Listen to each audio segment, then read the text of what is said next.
네, K타운 핫 이슈 시간입니다. 오늘 핫 이슈는 처음 열린 첫 도산 안창호의 날 기념식입니다. 자, 지난 금요일이었던 9일 캘리포니아 역사상 첫 도산 안창호의 날이었습니다. 이미 가주 의회에서 결의안이 채택됐고 오렌지 카운티에서는 도산 프리웨이가 첫 명명식을 가진 바 있습니다. 또 LA 110번 프리웨이는 도산 이름이 부여된 바 있습니다. 도산 안창호 익스체인지라는 말도 있습니다. 또 한인타운에는 도산 우체국이 있습니다. 미주 한인 역사뿐만이 아니라 한국 독립사에도 자랑스러운 이름 이 도산 안창호인데요. 오늘 베테랑스 데이를 맞아서 더 의미가 있는 것 같습니다. 자, 첫 도산 안창호의 날 기념식 사실 두 가지입니다. 의미도 알아보겠고요. 또 좀 생각해봐야 될 좀 아쉬운 부분도 분명히 있을 것이기 때문에 그 부분도 알아보겠습니다. 홍재식 기자와 함께합니다. 어서 오세요. 네, 안녕하십니까. 네. 자, 지난 금요일 정말 역사적인 날로 도산 안창호의 날 기념식이 있었는데 분위기 어땠었습니까? 네, 지난 금요일 저녁 6시부터 이 타운 중심부 라인 호텔에서 열린 제1회 도산 안창호의 날 기념식에는 300명이 넘는 한인들이 모였습니다. 도산 안창호 기념재단을 비롯해 미주 흥사단, 대한인 국민회 기념재단 등 관계단체는 물론 주요 한인 단체 인사들까지 모여서 이 기념비적인 날을 함께하고 축하하고 또 역사의 한 페이지를 기록했습니다. 정말 많은 인사들이 모였던 만큼 축사 순서도 좀 길었고 또 도산의 업적을 기리는 동영상들과 기념 케이크 커팅까지 이 선포를 맞은 첫 기념식답게 매우 성황을 이뤘습니다. 저도 마음이 좀 뿌듯했었는데요. 먼저 홍명기 미주 도산 안창호 기념사업회 총회장의 말을 좀 들어보겠습니다. 네, 저 여기다 저보고요. 저기 회장님 오늘 이렇게 사실 큰 결실을 맺었는데요. 오늘 행사 어떤 미닝을 좀 두실 수 있으시겠어요? 그래서 우리가 하나가 되는 도산 날을 통해서 우리가 하나가 동포사회가 하나가 되는 그러한 날이라고 저는 생각합니다. 이게 물론 경사스러운 날이지만은 그걸 넘어서 우리 동포사회가 하나가 될 수 있는 도산의 그 정신을 이어받아 하나가 될 수 있는 그런 날이라 저는 생각해서 저 너무나 기쁩니다. 네. 오늘 이제 다른 사람보다도 이 홍명기 총회장 누구보다도 감회가 깊을 것입니다. 네, 그렇습니다. 관련해서 또 굉장히 감회도 좀 깊고요. 그리고 지금 여기 장소가 매우 좀 시끄러워서 이 말씀이 잘 전달이 안 될 텐데 네. 앞으로 이제 그 차세대들을 위해서 뭐 기념 사업, 그 장학 사업도 계속 꾸준히 나가겠다는 말도 덧붙였습니다. 네. 자, 최석호 가주 하원의원 그리고 영김 연방 하원의원 후보 당선자라고 우리가 계속 얘기했습니다만은 조금은 자제해야 할 필요가 있는 것 같은데 뭐 그 얘기는 나중에 하고요. 네네. 네, 영김 하원의원 후보 그리고 최석호 가주 하원의원 뭐 두 분 다 참석했죠? 네, 그렇습니다. 뭐 뜻깊은 자리였으니까요. 특히 영김 후보는 아까 말씀하신 것처럼 아직 후보라고밖에 지금 말씀을 못 드리는데 당선이 공식적으로 네, 어나운스된 건 아니니까 개표가 지금 아직 완료되지 않았어요. 본인도 지금 그것 때문에 굉장히 마음고생이 심하다고 자리에서 토로를 했습니다. 네. 그래서 참석하신 분들이 아주 큰 박수로 또 격려해 주기도 했는데요. 영김 후보는 이 자리에서 좀 도산을 좀 기리고 우리 모두가 좀 도산처럼 돼야 한다고 강조했습니다. 좀 멋진 말이었는데요. 자신이 당선되면 연방하원에서 또 도산 안창호의 날 선포를 추진하겠다고 약속했습니다. 뭐 생각만 해도 좀 멋진 일이죠. 그만큼 도산 안창호 선생의 이름은 그 이름만으로도 우리에게 좀 매우 크게 다가서는 의미가 좀 있습니다. 영김 후보의 말 들어 좀 보겠습니다. 그런데 지금 몸이 솔직히 피곤해요. 아까 여기 축사해 주신 것 중에서 굉장히 마음에 드는 부분이 있었는데 어떤 부분을 말해주세요. 우리가 이제 우리 모두가 도산이 되자라는 얘기 있었죠. 한 말만 더 해주시면 고맙겠습니다. 지금 도산 안창호 선생님께서 2세, 3세 우리 그 차세대 지도자들을 양성하시는 거에 너무 많은 공헌을 하셨습니다. 우리 많은 분들이 얘기하셨지만 이 미국 115주년 한인 이민 역사에 우리들이 지금까지 저나 많은 분들이 정계에 진출할 수 있었던 거, 또 모든 각계각층에서 우리가 성공하면서 이제 미국의 주인으로서 살아갈 수 있었던 것도 도산 안창호 선생님 같은 분이 계셔서 우리의 파운데이션을 만들으셨기 때문이에요. 근데 이제 네, 지금 되게 피곤한 상태다라고 얘기하는 게 확 와닿네요. 여러 가지 면에서. 네, 그렇습니다. 예. 여하튼 뭐 잘 들었고요. 근데 뭐 좀 죄송합니다만 딴지를 걸 생각은 제가 없습니다만은 이렇게 의미 있는 날 이 기념식 열린 장소가 타운 내에 있는 라인 호텔이라고 그러셨어요? 네네 그렇습니다. 라인 호텔. 네. 그러니까 윌셔와 놀만디 코너에 있는 그 라인 호텔. 옛날에 윌셔 그랜드였죠. 윌셔 그랜드 네네. 호텔. 그 전에는 이제 이름은 제가 뭐 생각 안 납니다. 그 한국의 그 조선일보가 소유한 코리아나 호텔. 라마다. 예, 라마다 일대 그 당시에 코리아나 호텔 소유 이 호텔이었잖아요. 네. 근데 지금은 이 한국 사람 소유가 아닌 것으로 알고 있는데. 네, 윌셔 그랜드에서 넘어갔죠. 예. 예. 그 얘기는 뭐 제가 다시 여쭙겠습니다만은 네. 굳이 이 한인 소유가 아닌 주이시 소유로 제가 알고 있는데 주이시 소유 이 호텔에서 할 필요가 있을까라고 좀 제가 너무 폐쇄적인 생각을 하는지 모르겠습니다만은. 아니 솔직히 좀 그런 생각이 저도 좀 들었습니다. 네. 근데 이제 좀 물어보니까 여러 네. 가지 이유가 있을 법했었는데 네. 가장 먼저는 300명 이상의 인원을 수용할 만한 공간이 사실 한인타운에 없습니다. 그건 그래요. 네. 그 옥스포드 호텔이나 뭐 JJ나 가든 스윗도 한 150, 200까지는 되는데 300은 안 되죠. 네, 그날 자리가 8명씩 32테이블이었거든요. 네. 그런데도 굉장히 꽉 찬 느낌이었습니다. 근데 사실 다른 공간에서는 다른 호텔 뱅퀴트에서는 한인 호텔 특히 뱅퀴트는 그 정도의 공간이 없었고요. 그리고 주차 공간 역시 여의치 않습니다. 그렇죠. 네. 예, 그나마 새로 들어선 한진 소유의 인터컨티넨탈 호텔이 지금 각광을 받고 있지만 비용이 좀 높다는 이유도 좀 있습니다. 네. 예, 행사 관계자들은 타운 중심 지역에 출입이 좀 다소 용이하고 또 수용 공간이 좋은 곳을 찾다 보니 라인 호텔로 결정됐다는 입장입니다. 네. 물론 대한인 국민의 건물과 그 제퍼슨에 있는 대한인 국민의 건물과 그 옆 교회에서의 기념식도 생각해 볼 수 있었는데 만찬이라든가 주차 문제 역시 여의치 않았었고요. 네. 또 흥사단과 대한인 국민회 그리고 도산 안창호 기념사업회 등 세 단체가 의견을 조율하면서 여러 가지 아이디어가 나왔는데 결국 가장 인앤아웃이 편한 그 라인 호텔로 정한 것으로 보입니다. 네. 만찬 뭐 얘기하시니까 사실 그 만찬 하려면 또 교회나 뭐 이런 곳에서 안 되죠. 네, 그렇습니다. 근데 이런 의미 있는 네. 행사를 하면서 꼭 밥 먹어야 돼요. 일단 첫 기념식이니까 그리고 네. 그날 보면은 사실 젊은 한인 인사라고 눈에 띄었던 것은 젊은 층의 정찬영 회장 정도였고요. 네. 나머지들은 다 원로급들이셨습니다. 네. 그러니까는 이게 행사가 길어지니까 저녁 시간을 좀 땡겨서 어르신들 시장하시다고 네. 그렇게 하신 기억도 좀 있습니다. 네. 예, 그리고 뭐 리버사이드 지역도 우리가 한번 생각해 볼 수 있잖아요. 도산 선생이 예, 그렇습니다. 활동했던. 예. 근데 그 시간에 그 많은 인사들이 리버사이드까지 내려가시기 쉽지 않았을 거고요. 또 우리가 또 흔히 얘기하던 서울국제공원 축제가 열리는 뭐 다울정 이런 데도 한번 고려해 볼 수 있었는데 날씨나 무대 비용 등도 사실 여의치 않았었다는 문제가 존재합니다. 네. 뭐 조금 아쉽기는 한데요. 근데 역시 뭐 한인 인사들이 가득 차서 순간을 함께 했으니까 뭐 앞으로 해가 거듭될수록 좀 더 의미가 더 강화되지 않을까 하는 바람을 가져봅니다. 네.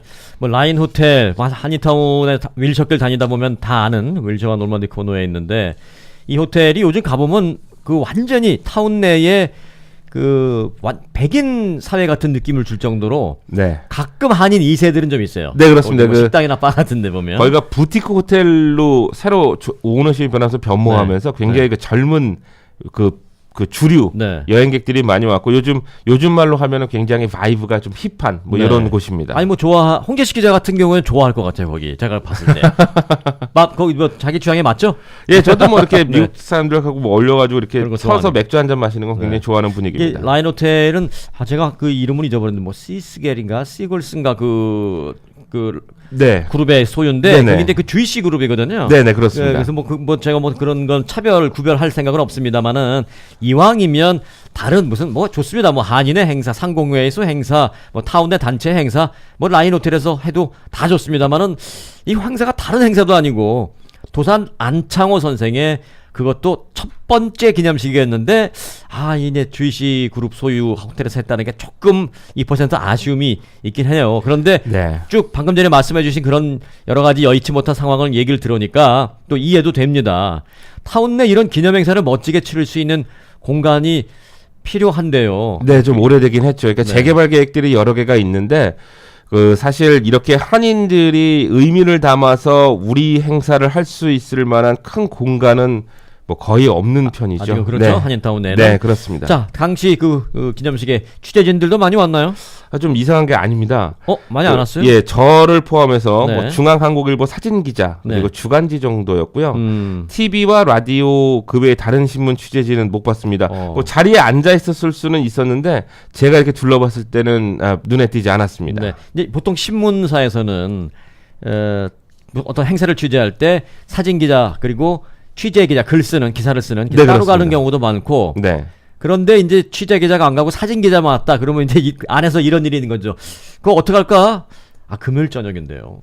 뭐 그럴 그래? 수 있죠. 예. 그럼 가서 사진만 찍고 와. 뭐 이렇게. 예, 뭐 네. 짧게 그냥 당신들만 나가는 건데. 사진 설명 정도. 네, 그게 다른 언론사들이 크게 신경을 쓰지 않았던 건지 아니면은 상황상 못 온 건지는 모르겠는데 네. 뭐 중요한 의미가 있는 날이긴 했습니다. 그래서 그리고 매우 이제 TV의 아쉽습니다. 경우에는 어떡할까? 금요일 저녁인데요. 그래? 그럼 좀 카메라만 갔다 와. 뭐 그랬을 수도 있죠. 소위 우리끼리 얘기하는 팬때는 안 가는 거죠. 근데 뭐 네. 그랬을 수 있죠. 네. 라디오로 근데 그러면은 좋아요. 라디오 혼자 다 했잖아요. 취재하시고 기사 쓰시고 녹음하시고 취재하고 인터뷰 다 했잖아요. 예, 근데 뭐 사실 언론사들이 매일 주중 저녁에 6시가 넘어가는 행사들을 취재하기가 쉽지가 않습니다. 네. 여러분들 조금 이해를 하셔야 되는 게 그리고 또 그 매일 마감 시간이 또 그 시간에 딱 걸려 있기 때문이기도 네, 하고요. 네. 취재한다고 해도 월요일인 오늘 방송을 해야 하니까 그 좀 시간적인 문제도 좀 있었을 법합니다. 근데 이게 제가 좀 볼 때는 취재나 또 관련 업무 환경이 점점 열악해지기는 하는 편이라고 좀 생각이 듭니다. 네.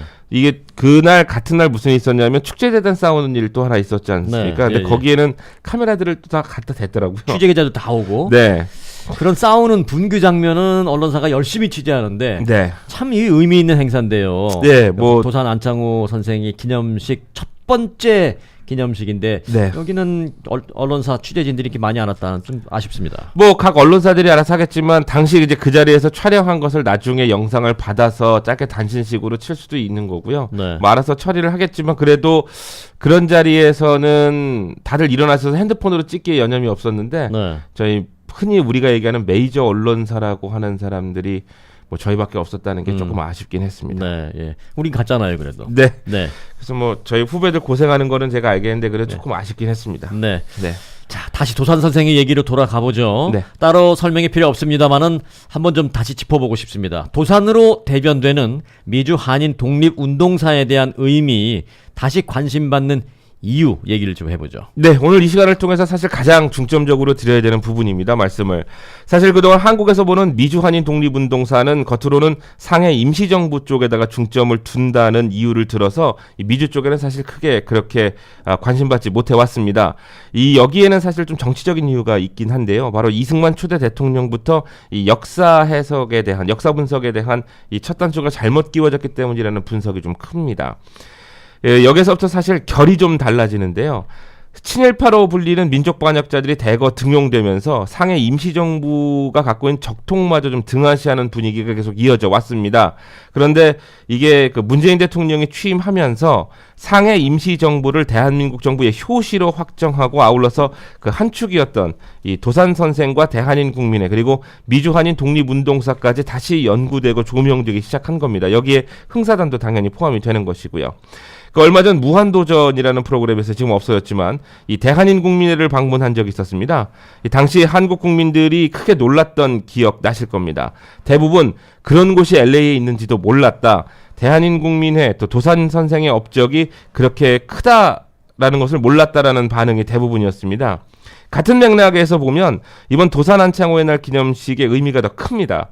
앞서 영김 후보도 우리 모두 뭐 도산이 되어야 한다는 말을 제가 전해드리긴 했었는데 그래서인지 뇌리에 좀 강하게 남습니다. 어쩌면 제가 생각할 때는 한국과 또 해외 한인들 이곳까지 포함해서 아직도 항일 운동이 진행 중인 것은 아닌가라는 느낌까지도 사실 지워버릴 수 없습니다. 네. 그 영김 후보가 아까 인터뷰에서 슬쩍 얘기 나오는 거 보니까 우리 모두가 도산이 돼야 한다 뭐 이런 네. 얘기도 있었잖아요. 네네 그렇습니다. 네. 영김 후보가 참 표현 잘해요. 예, 저도 네. 깜짝 놀랐습니다. 그런 표현을 할 네. 줄은 몰랐는데 정말 잘해주셨습니다. 저를 주류사회에 시집 보낸 거로 생각해 주세요. 이 말도 야 저거만큼 적절한 표현도 없다라는 생각을 네, 했는데 네, 네. 우리 모두가 도산이 되어야 한다. 이것도 참 멋진 말이겠습니다. 네, 그렇습니다. 네. 이게 자, 예. 어쩌면 한국과 이곳에서 아직도 어쩌면은 항일운동 뭐이 좀 진행되는 것이 아닌가. 뭐 꼭 항일이라기보다는 뭐 애국적인 표현이라고 우리가 볼 수 있는데 네. 이걸 좀 설명이 필요할 거예요. 이게 제가 이제 SNS를 이제 가끔 보는데 네. 어떤 유저가 올린 말이 좀 뇌리에 강하게 남은 적이 있습니다. 네. 요즘 말로 웃프면서도 강한 이미지를 좀 남겼는데요. 웃기고 슬프고 강하게. 네. 친미파가 있으면 친일파도 있어야 된다. 이렇게 음. 먼저 규정해 놓습니다. 음. 그래서 근데 우리가 비판하는 그 친일파를 친일파로 부르면 안 되고 민족 반역자로 불러야 정상이다라는 얘기를 그 글을 올린 적을 제가 기억이 나거든요. 근데 사실 그 말이 좀 맞다고 저도 생각이 들긴 합니다. 네. 생각을 해보면 그런 의미에서 독립운동사를 축소하고 또 일본 가서 비굴하게 하다가 한국 와서 큰 소리 치는 정치인들 욕 많이 먹은 경우도 여러분들 보시는 경우 있을 거고요. 글렌데일 위안부 소녀상 지키려는 한인들의 노력, 또 한국에서 소녀상 지키려는 제가 대선 취재 가서 직접 한번 취재를 해본 적이 있었거든요. 네. 근데 그럼에도 그거 없애자고 일본 편들은 정치인도 있고 행정관리직도 있고 몰지각한 일부 국민들도 있지 않습니까? 네.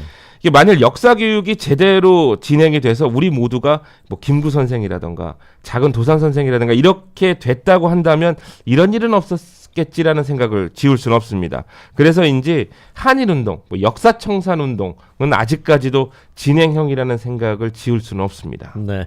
참 마음이 무거워지면서도 책임감도 다시 느끼게 됩니다.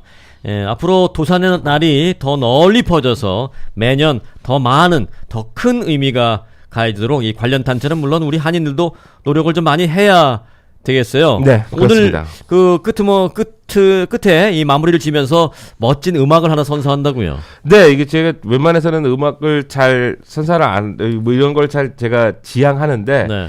그 사실 그 기념식에서 요거를 다시 한번 들었는데 굉장히 뭉클했었습니다. 이게 네. 그 거국가라는 시를 우리 조관우 씨가 이 음을 붙여서 거국행이라는 노래로 다시 만들었는데요. 이 1910년 대한제국의 국권이 상실되기 직전에 이 한국에 있던 도산 선생님이 망명길에 오르면서 지은 시 구절입니다. 그게 네. 거국가라고 하는데요. 나라를 일으켜 세운다라는 뜻입니다. 네, 근데 굉장히 뭉클했습니다, 저는. 그래서 이 시간을 통해서 저희 청취자 여러분들께도 소개해드리면서 저는 이 시간 마무리할까 합니다. 네. 예. 자, 도산 안창호 선생이 이 글을 썼고요. 거기에 조관우 씨가 음을 붙여서 거국가가 거국행이라는 음악으로 다시 재탄생을 했습니다. 자, 우리 모두가 도산이 돼야 한다라는 영김 후보의 얘기 참 멋진데요. 우리 모두가 도산이 되기를 쉽지 않겠습니다만은 도산을 좀 제대로 알았으면 좋겠다라는 최소한 그 정도의 생각은 오늘 해봅니다. 네. 오늘 K타운 핫뉴스 첫 번째 도산 안창호의 날 기념식 홍재식 기자와 함께했습니다. 고맙습니다. 고맙습니다. 잠시 끝을 얻었노라 가물대는 이 시운이 나의 등을 내밀어서 너를 떠나가게 하니 이로부터 여러 해를 너를 보지 못할지니 그동안에 나는 오직 너를 위해 일하리니 나간